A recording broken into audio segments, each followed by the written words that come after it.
we go. We've got a beautiful show prepared for everybody today.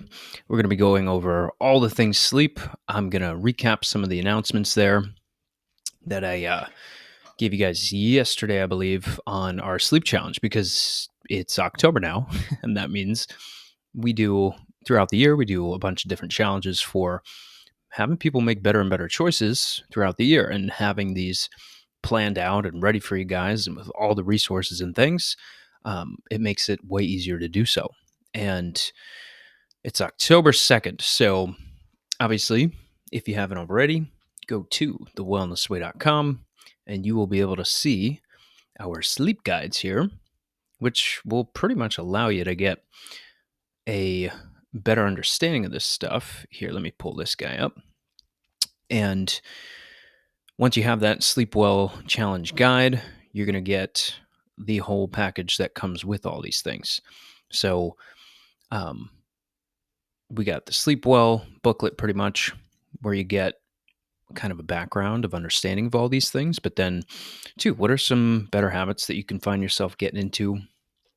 And, walking through these processes, which is what today is all about. We're really going to dive into all things sleep pretty heavily here because people, as you'll see, do all the wrong things to set themselves up to have poor nights of sleep, which that's why a lot of these things are super important. So you'll get, these are all graphics taken from what was sent to me actually.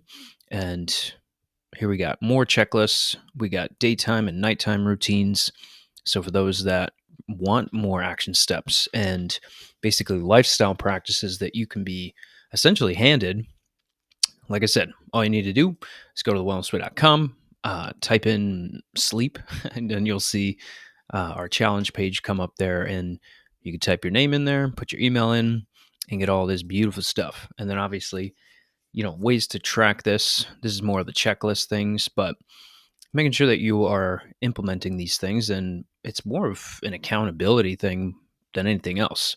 So maybe bring a friend or a family member into this challenge too, because as you go through, now you get these accountability questions, which I know it's a little bit harder to see there, but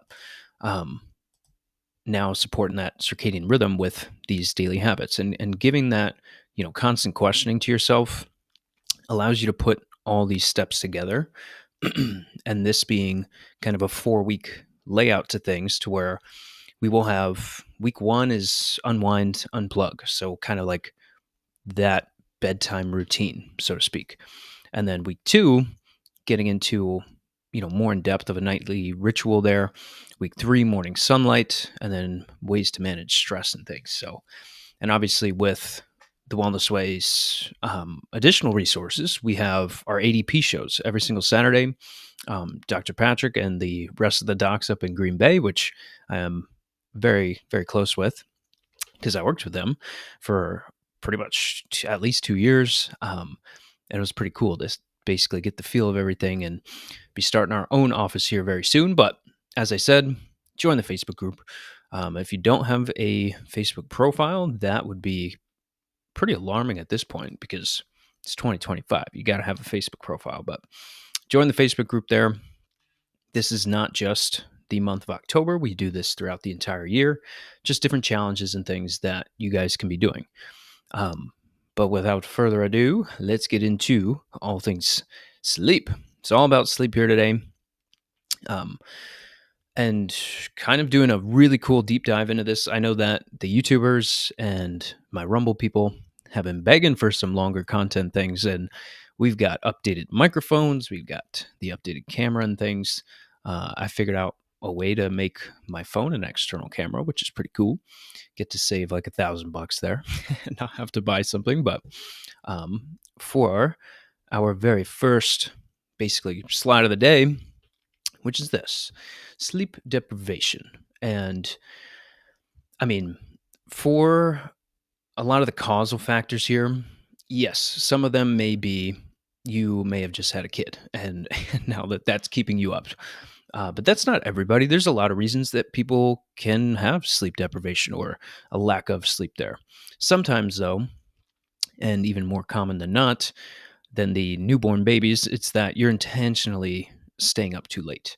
So that's not good. And there's people that, maybe trying to get good sleep and go to bed on time, but then they can't fall asleep. So we'll cover those types of individuals too. So say you're making good routines, it's just that you can't get to bed on time and you just kind of lay there and roll around. A lot of the times that is not intentional for these types of people. It's something that they struggle with on a day-to-day basis. And whether it's from the technology at night and all the different routes that we'll be pretty much getting into there. But yes, certainly sometimes you can have um, urination, 1 a.m., 2 a.m., you're waking up having to pee. So there's that as well. And then obviously things that obstruct your airways and things like sleep apnea. That's really common and is not normal at all. Please understand that. It is not normal in any sense. But cool in the fact that when you don't get enough sleep, it is detrimental to your well being. And just 24 hours of sleep, you can compare somebody to having a blood alcohol level of zero point 0.1, which this is way beyond the legal limit in most states. So it's very important, and why I wanted to get into this here today, because I mean, I've been in grad school, I've had my fair share of late nights, and you feel horrible the next day. But um, I pulled up a study here too, to where looking at this is a self-reported study, so you should be able to read this pretty well. Where over 1 million people, and it's a self-reporting, and basically half a million people were saying that they were getting less than 7.5 hours of sleep a night. So that's crazy. That is not enough for anybody. And now you start to lose out on things like brain function too, because sleep deprivation it's not just like for the cellular repair and the rebuilding and all the healing that takes place. It is very much needed for your brain and to have normal function throughout the day and not have, crazy symptoms and things. But aside from the point, like what I just said there too, we have that lack of sleep now slowing your reaction time even too. So if you look at the what's it called, where um, daylight savings, so like daylight savings in the fall versus in the spring, and they've actually looked at this. When you look at daylight savings during the springtime, there are way more car accidents than there are when you fall back during the daylight savings in the fall. So just simply having 1 hour of a difference there, you are saving many lives in doing so. So the reduction in car accidents just from that 1 hour sleep difference is huge. And I mean, um, there's other effects from sleep deprivation too. A lot of people don't realize that we see cortisol elevate in stress hormones and things, but also you'll be more irritable. So when you're not getting enough sleep, you are not only less motivated, but now you have increased stress hormones and you're more irritable. And of course, with that, you don't want to cook, you don't want to prepare your food. And that messes up a lot of the eating habits. And you'll see those take a dive because we need the faster energy sources when you are not getting enough sleep, which meaning like your brain is heavily dependent on sugar sources throughout the day. So you'll see people that don't sleep very well and they just find the quickest things to, Twinkies, stuff like that, that's easily broken down, processed in a bag or in a box, and it's quick, it's easy because you don't feel like doing any of that stuff, and you got the cortisol pumping out. Um, and your entire system's being thrown off, so you need quick energy to get through some of that stuff. But also, something that nobody that I know likes is gaining weight. So of course, with that high cortisol, we're going to get some sugar cravings, and you'll see that start to turn into weight gain. Also, elevated cancer risks too here. And of course, with sleep, we get a ton of cellular repair that takes place when you are sleeping enough, because there is a large immune response that happens there, as well as largely melatonin having a big factor in delivering antioxidants, which help prevent things like this. So, question for you guys here that are in the chats. Um, when is, here, let me pull us back. When is the best time to go to sleep? Let me go back to our chats here. Sorry, I haven't been looking at the live chat. Hello, Rohit. Hello, he's waving. The sleep challenge, and I'm awake here at 4 a.m. Let me be your motivation, good sir. It says, for real, it's horrible as well as terrible if we don't sleep.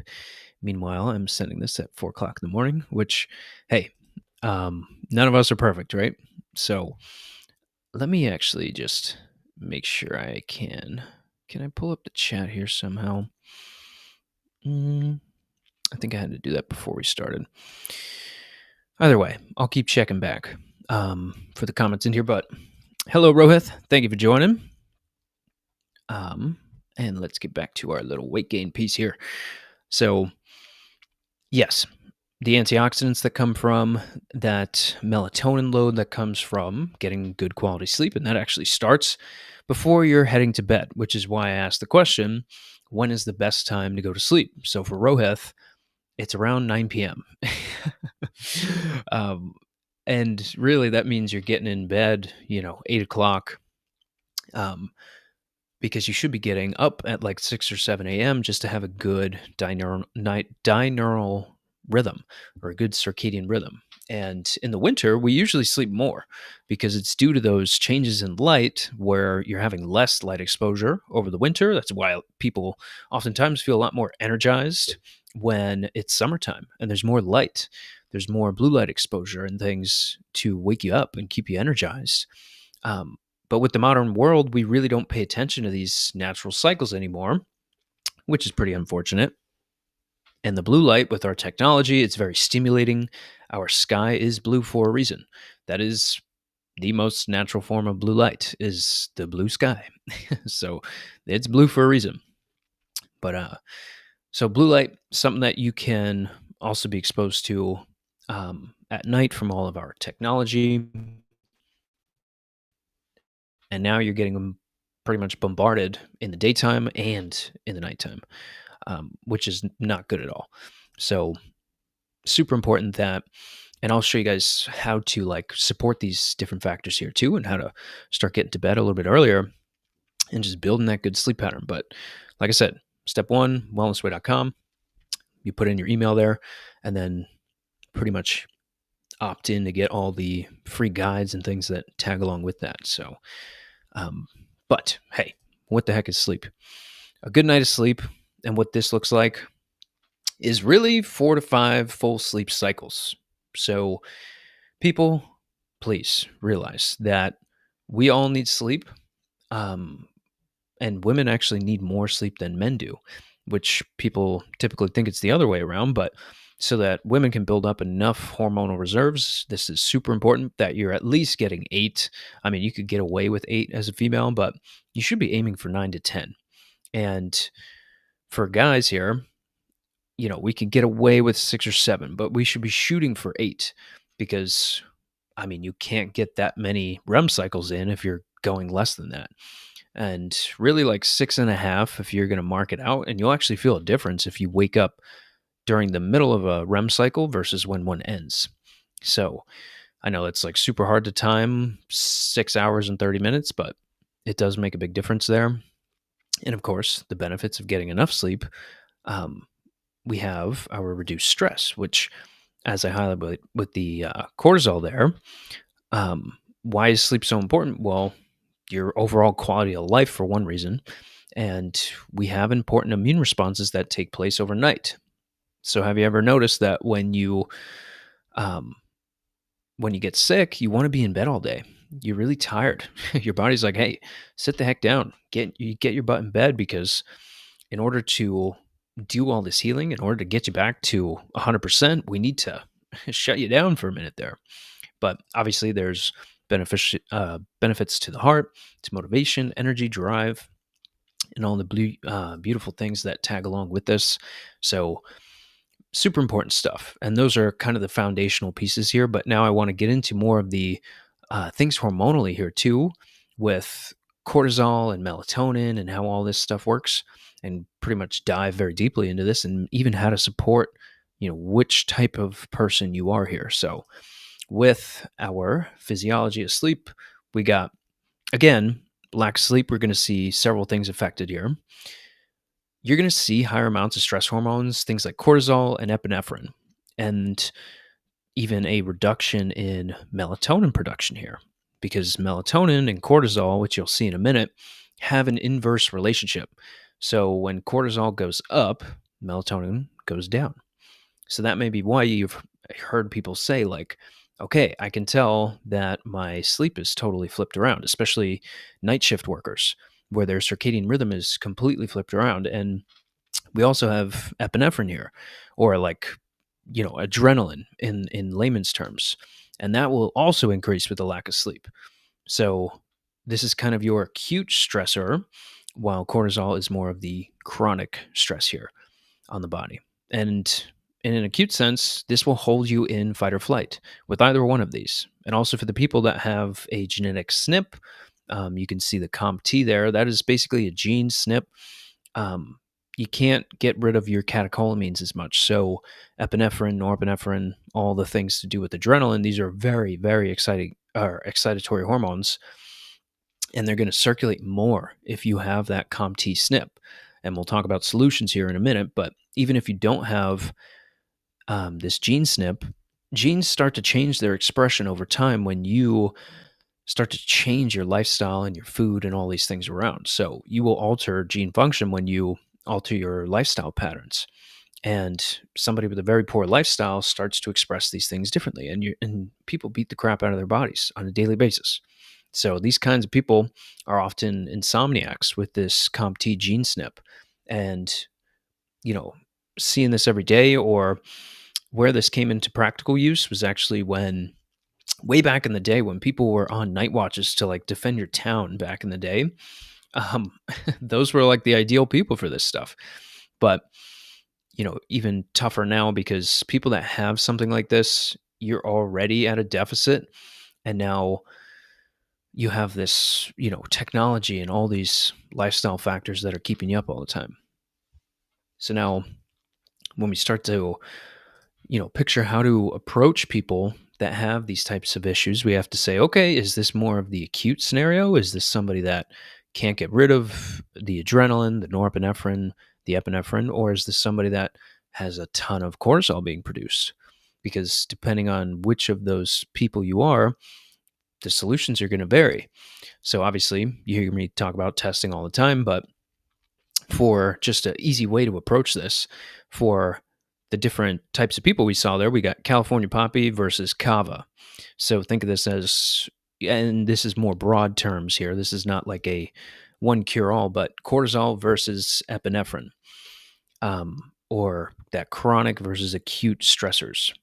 And again, this is not a cure all, but in terms of how you can support somebody and lean your support toward their physiology and assist their body with the adaptations that occur to these certain stressors, this is why our care makes so much sense. Because I'm sitting here saying, hey, you're the one that's constantly being hit with all the different kinds of stressors all day long.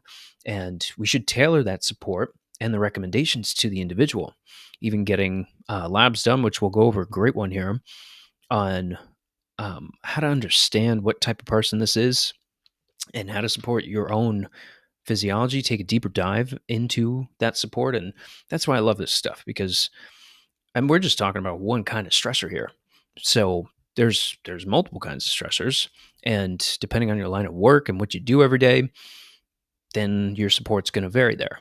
But California poppy and kava are such key herbs to be doing, especially if you don't have labs to begin with, because you're just going to have like a basic thing that you could be doing to support stress, which every person on the planet has. So, but we cannot forget about this fancy little fella. So let's not forget about melatonin, because if you're constantly throwing off the sleep timing or the sleep cycle, and staying up on the weekends, or if you're on your phone before bed, which is literally every single human being right now, then yes, it's okay to support that deficiency that will come from that blue light because of your body trying to adapt from the stress that you put on it.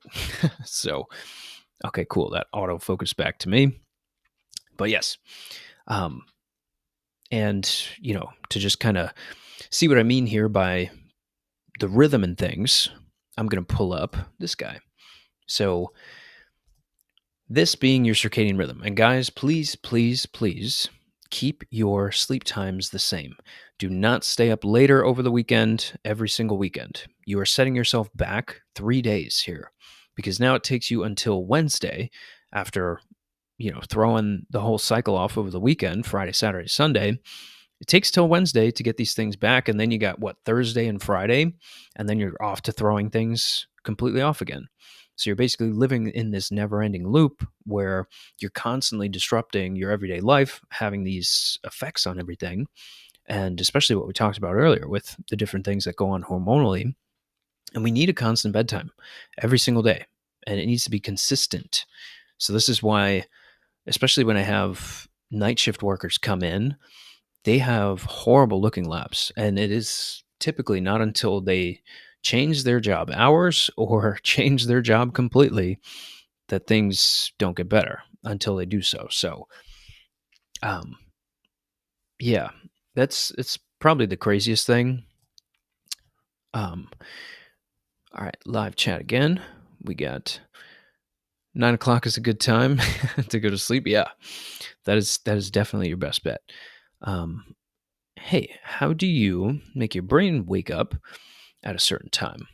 So if we're talking about how to wake up with like a clean, clear head, it is going to be going to sleep at the right time.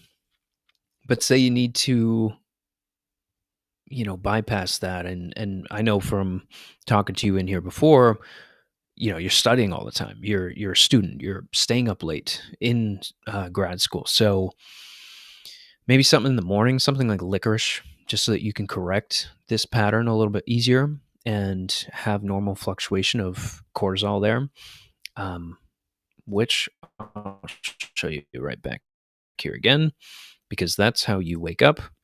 But seeing that peak of cortisol there, that should be happening before you wake up. And that's literally what wakes you up in the first place. So supporting that a little bit, maybe like half a teaspoon of licorice in the morning, but I would want to see some testing on you, and that's what the next slide is all about. Is okay, well, what what labs to be doing for somebody that has a circadian rhythm that's thrown off? But yeah, the night shift workers, holy crap, these are people that their entire day there is completely thrown around. So actually, there we go. Now we can see the live chat. Okay, just had to figure out how to use this little studio here. Let's get back to this next piece, which in terms of how to get testing for that, obviously send me an email. I'll put the banner up in here too for if you do need to email me, it's right there. So there you go. Take a screenshot, do what you got to do with that. Whether it's labs that you have or labs that you want to get or questions that you have, and you may not be watching this live. So if you have them later, let me know and we can definitely get down and into it. This stupid thing keeps scrolling me down. All right, where were we? Right here, the Dutch test. So this guy, this sucker is key. And I test people and their circadian rhythm all the time. So I run this thing regularly, and I usually pair it with some blood work there too. But this is how you map out your day. So you're seeing the little triangles there at the bottom is mapping out this person's cortisol rhythm, and then you also have their metabolized cortisol, which is a little bit harder to see, and the cortisone patterns here too. So if somebody is highly inflamed, you can see that being expressed on their cortisone rhythm, which is super cool because you can say, okay, well, if this is a connection piece to an inflammatory thing going on, then now we can say, hey, we got to figure out the inflammatory triggers in order to get this back, because if we don't, then we're not going to know how to be supporting this individual. And you could be doing all the stress herbs and you're not going to see a benefit or see a change there. So, looking at cortisone and cortisol, and then there's melatonin on here too. And this is obviously a urine test. So, this is what's being excreted. And then we have that metabolized cortisol there too. And then Rohith asks, how do we know if we have insomnia, whether we have insomnia? Basically, by getting one of these things done, or um, like for some people, like I mentioned with the COMT mutation, that is something that can happen there too. Um, People that are running into things like that, you can do some of the kava that I mentioned a little bit earlier. Actually, I can just literally pull it up right here. Kava, great herb to be doing, but not the only herb that you could do. So we'll talk about a couple more here in a minute. But yeah, getting that Dutch assessed for one thing is how you figure out exactly how to be supporting your body and how to be getting to sleep on time without having, crazy trouble, and just helping things go as smooth as possible. So we walk through cortisol, we walk through adrenaline, but there's more. So GABA, this guy is the most calming neurotransmitter in the entire body. So let's not forget that it is the most calming neurotransmitter. This guy allows your body to pump the brakes from your brain to your digestion, your breathing. All these functions get a chance to slow down. And there is an opposing hormone that we'll get into here too, that is pretty much the total opposite. It is the most excitatory hormone on the planet. So the adrenaline, the norepinephrine, epinephrine, things that we walked through earlier, that's not the most excitatory hormone. The most excitatory is glutamate. So we'll walk through that. But for GABA here, how you start to get GABA to produce more, it is not like this comes from, a certain spot in the body. This is a conversion step. So this is what it looks like here. And we don't have a direct, production of GABA really. It's created through these conversion steps. So we need GABA over there on the top right from glutamate. So glutamate and GABA are constantly in this back and forth. And like I said, glutamate, the most excitatory hormone, GABA, the most inhibitory. So key difference there. And this is why we want to pay attention to certain foods and lifestyle practices that people are doing, because those influence this conversion. They change this conversion. And just simply by eating food allergies and creating a histamine response, you are going to hang on to more GABA, or not GABA, glutamate. You're going to be hanging on to more glutamate. So, for instance, if you are consuming sugar in excess, you're going to slow that conversion down into GABA. So it's actually sugar being the most inhibitory thing for GABA. That's why sugar is very stimulating, right? And GABA is actually stored in the pancreas, and it's highly protective of the pancreas. So the more sugar we take in, we slow that conversion down from GABA, and it hangs out in glutamate. And you can't convert that over, which is not good at all. But also the histamine portion of that too. So we'll get into that. But yes, how do we now start to look at creating more of this GABA conversion is going to be one of my favorite things. Somebody with like that COMT issue, they will not take this very well, but valerian. And in terms of how you improve and normalize those conversion steps into GABA, valerian root is the dominant character here. And again, this is not a cure-all. Even so, the 10 to 15% of people that have that COMT gene SNP or mutation there are going to really struggle with this. So instead of feeling calm and relaxed, you're going to be amped up like crazy. I've seen that with patients and certain people. It's really hard to tell. That's like one thing that's super hard to test for, but really cool how you can do one little herb here and fix a whole loop. So that's why that Dutch test is even cooler, because now it's saying, okay, is this more of a GABA issue? Is this more of an epinephrine or adrenaline issue? Or is this more of a cortisol problem? And where do we need to help support the body? And obviously, looking for the inflammatory stressors, like that Dutch test is super cool. But if you're not doing the baseline inflammatory testing, you're going to be kind of running in circles for a while. You need to find the causal factors of these things. So there's that, and then we have, aside from the valerian, we have alcydonia, which this guy a little bit different, but a powerhouse for actually getting GABA into the system here. Um, and that's honestly one of the only wellness way um, blended herbs that we have. So there's L-theanine in there, there's passion flower in there, there's GABA in there, and somebody that doesn't handle the valerian very well, passion flower is pretty much your next best bet, um, because you're not going to run into that same issue there. But either way, oh no, I missed a slide here. But some other things too. Okay, no, we got it.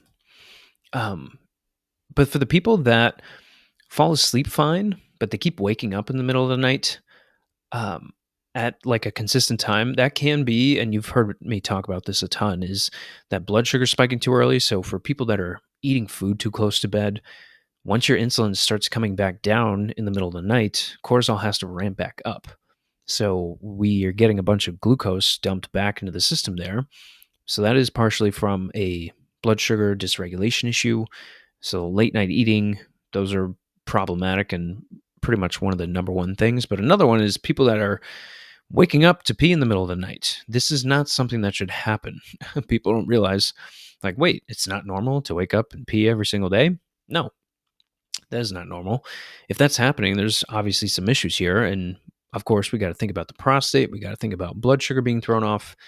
Some people will have like joint pains and things that keep them up and twisting and turning. But another thing is to look out for issues that can happen with the kidneys.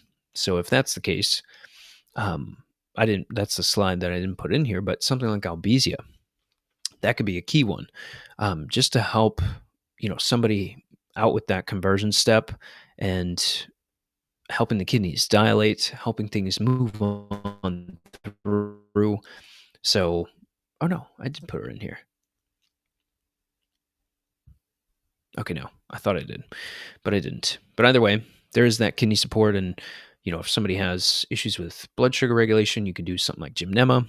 But aside from that, um, let's get this guy back up. We got some other miscellaneous things in here too. So CBD, pretty darn cool here.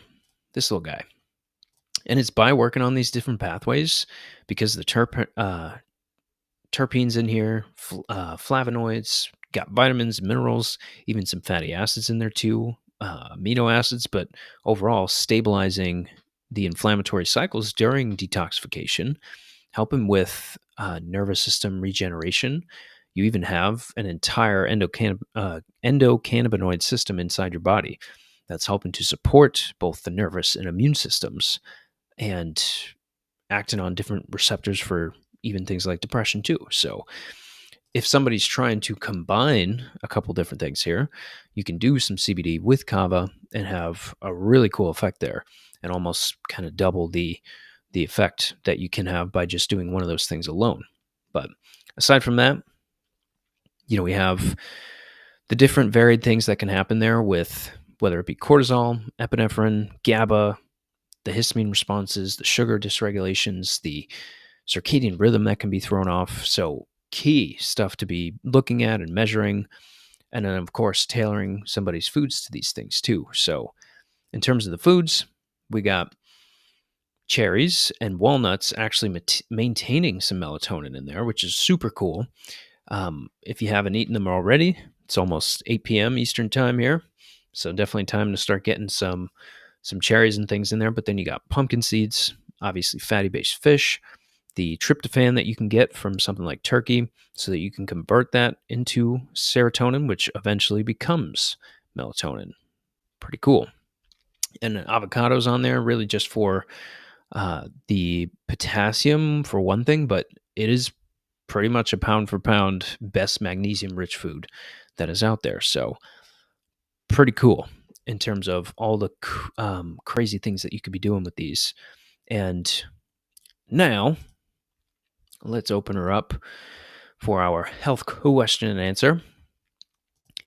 Actually, let me change my settings here. Hopefully the stream doesn't crash. Okay, I think we did that successfully. Let me check the sound. Yes, perfect.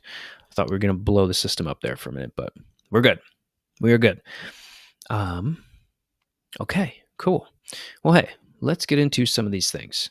And obviously, you guys are asking good questions all the time. So, why do I crash after morning coffee instead of feeling energized? So, maybe it is from that cortisol spiking up like crazy.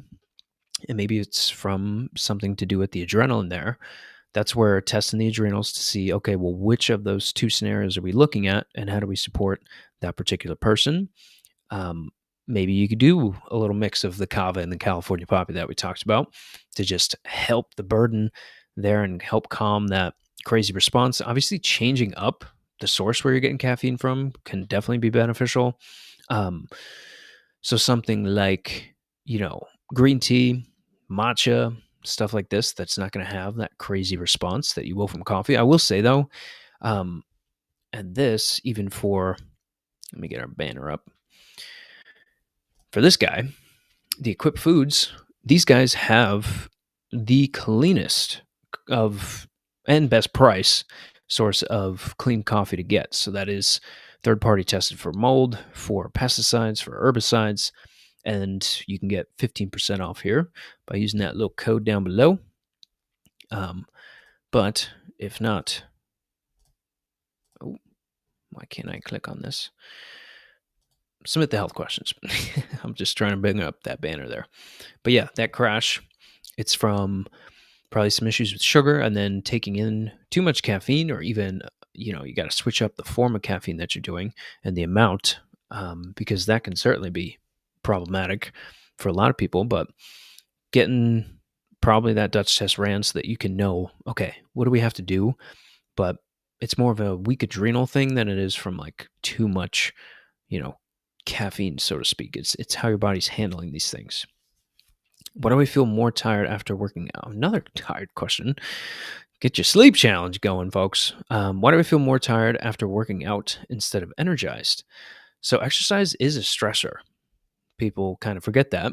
But if your adrenals, if your mitochondria, and your body's constantly being depleted from having too much stress occur, now we can kind of run into the other direction there. So the recovery aspect is the issue here, and you're staying drained longer than you are kind of replenishing. This is where I like doing something like an inversion table, definitely doing something like a Dutch test, looking for baseline nutritional deficiencies there too through some blood work, and supporting with probably something like liver glandular. Let me show you guys here too. Let's get our fancy little pictures up. This guy. Get some liver glandular going, because now you're getting pretty much the most whole food form of the most dominant multivitamin out there on the planet. So if it is from a nutritional deficiency, that is somewhere to look in the beginning. But yeah, I wonder if you're eating enough, and if it's a female asking the question, then you probably want to tailor certain foods and exercise patterns with your cycle there. So send me an email. I'll give you all the free guides and graphics and some key advice to tailor everything to there. But why do I get random itching with no rash? So this still can be a histamine issue, even if you're not having a rash occur from that. When your body starts to detox things and it's not getting them out, it's very irritating for the skin, for the sensory receptors of the skin and joints and things there. So that histamine is building up within the skin tissues and the joint tissues.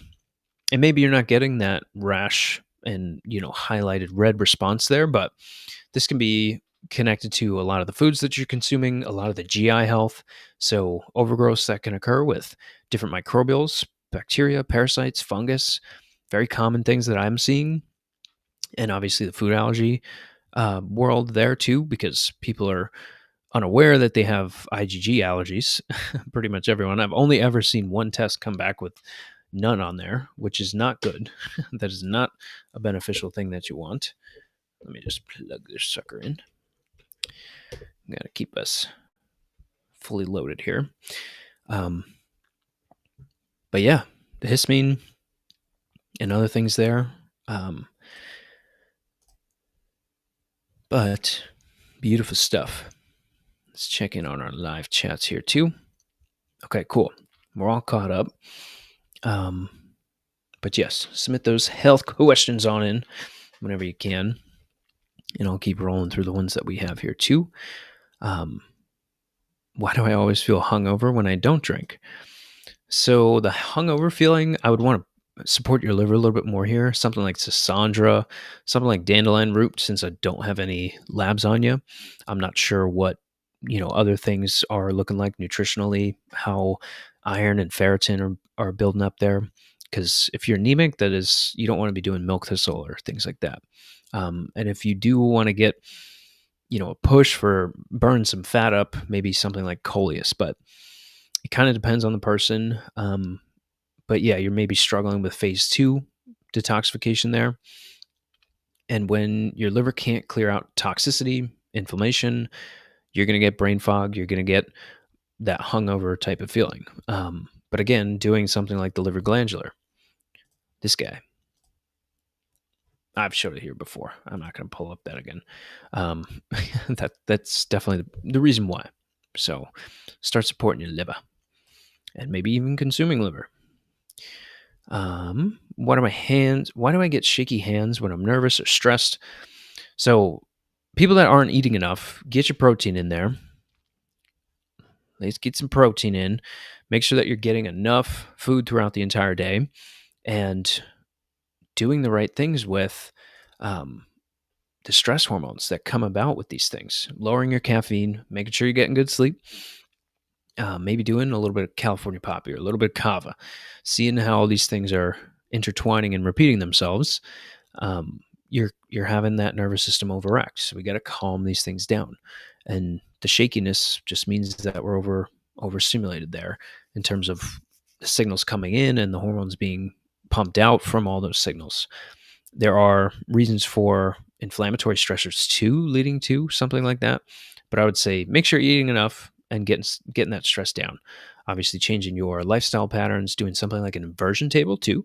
You can have great effects on the adrenals along with that. So, but why do we get bloated after eating bread, even if it's gluten-free? Bread, gluten-free or not, it's probably going to have some baker's yeast in there and maybe, added cultures that are not agreeing with you. So that is definitely where a lot of that bloating is coming from too. It is a starch or a very starchy thing. It being a grain, it's going to have a lot of sugar in there, and the bacteria are going to love it and yeast too. So maybe it doesn't have yeast added to the bread, but there will be yeast within your body that loves those sugary based foods, and especially something like bread. You're going to see that react a ton, especially when it gets right underneath the ribs here. I used to blow up like a balloon when I would eat bread. So start doing some digestive enzymes there. Getting some bitters. If you haven't seen the digestive video that we did yesterday, that's a great one to be checking out.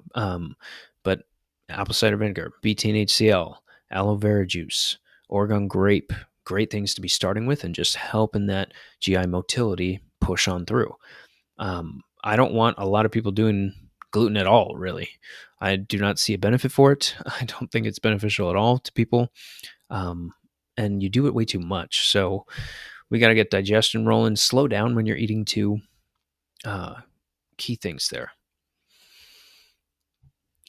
Why do I get dizzy all the time? Again, I think we talked about this 2 days ago. Electrolytes. Make sure you're getting enough electrolytes in. Make sure you're hydrating enough. Make sure you're eating enough. That would be like my first three things that I would be doing before anything else, because you could save a bunch of money if those are just the simple key issues there. Um, if it is sort of a circulation thing, maybe you need some more movement. Maybe you need that inversion table or something like a rebounder that you could just purchase one time and now constantly be getting good stimulation and things from that too. Um, the adrenals do play into this as well. If you're getting dizzy all the time, and not in the sense that it's in excess, it's more of a depletion. So you're not having enough adrenal hormones being produced. And from that, you will be very tired. You will be very cold. You will lack circulation. You will lack blood volume. Um, so, yes, getting some labs done there could definitely help you out there too. And everything. This. Why do I feel worse when I try to detox? You probably, most of the time, lack of hydration and phase 2 of the liver's getting too slow. So detox symptoms, and maybe you need to do a little bit of a binder in here too. So your phase 2 pushers, things like the turmeric, the coleus, obviously Sasandra is going to work with all three of those, or two of those. And don't forget about the dandelion roots and the milk thistles that you could be doing there too. But there's like 6 different herbs for targeting the liver, and if you don't know how to be using those and when, it's going to be hard to know. So send me a message there through email. But it can be an issue with phase 3 or detoxification too. And people are like, what's phase 3? I've heard of phase 1 of the liver. I've heard of phase 2. Phase 3 is the toilet. So if you're not filtering these things out properly, if you're not binding them up, getting enough fiber in, supporting the flow of bile, you will not be able to bind up toxins and get them out. So pushing that liver, make sure you're hydrating, getting enough fiber, and maybe doing something like a magnesium citrate along with that. Then you can now dilate the large intestine, pull a bunch of water in there, and get those toxins out. Oh, that's what I was going to say. Maybe a binder there too. Very light though. Something like activated charcoal away from meals. That's something you could do there too. Why do I get heartburn at night but not during the day? Okay, go back to yesterday's video. Watch that live, because we went over all that stuff. Checking in on the live chat. But yeah, we went over all that stuff and how to support stomach acid and basically calming those reactive responses down to reflux and all that wonderful stuff. So go out, check that out.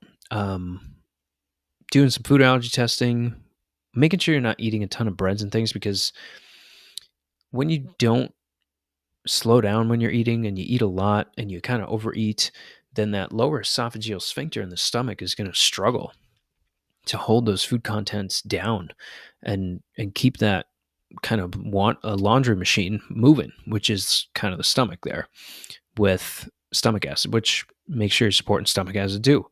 And even calming down that mucosal lining with some aloe vera juice or chamomile. You'll definitely see benefit there. Maybe there's something like H. pylori going on, or an overgrowth within the small intestine up top here, right beneath the ribs. But digestive enzymes, slowing down when you're eating, and watch yesterday's live because we went deeply into all those details. So, and then, why do my hands tingle or grow numb when I sleep? People that are having issues with blood sugar are going to have neuropathy type of issues, whether it's the hands or the feet. So make sure you're getting enough B vitamins in, and the best place to get those in, again, you guessed it, some liver, which, yes, make sure you're doing that. Make sure you're getting enough B vitamins in. Make sure you're watching your sugars too. Even doing some of that apple cider vinegar will help with that as well. So key stuff, guys. And if you're not doing that, yikes. Even something like Gymnema, Oregon grape, beautiful herbs to support you with there. But when you really start lacking those B vitamins is when you run into trouble with a lot of those types of symptoms. So, but hey, good stuff here, folks. That was kind of fun. If you haven't already, sign up for the sleep challenge. Get all of your materials together. I'm definitely going to be taking some melatonin here very soon. Um, and of course, we got our discounts available. So right now. And if you do have further questions, email me. Um, and I will include them in the lives and basically give you a personalized approach to be doing with your food structure, your lifestyle changes, what testing you may already have that we can at least start with, and find all the great ways to support you there too. So, but that is pretty much what I got prepared for us here today. As always, stay healthy, stay free. You guys could be anywhere in the world, but you're here hanging out with me. And that's pretty much what I got for you guys tonight. And stay tuned for tomorrow. We may or may not, delve into more things about sleep, but we'll be giving out some good stuff and be doing some giveaways here in the future too. So, all right, good stuff. Thanks for hanging out. Get your sleep going. Get ready for bed. Put your jammies on. Get some melatonin going. And I'll see you guys tomorrow.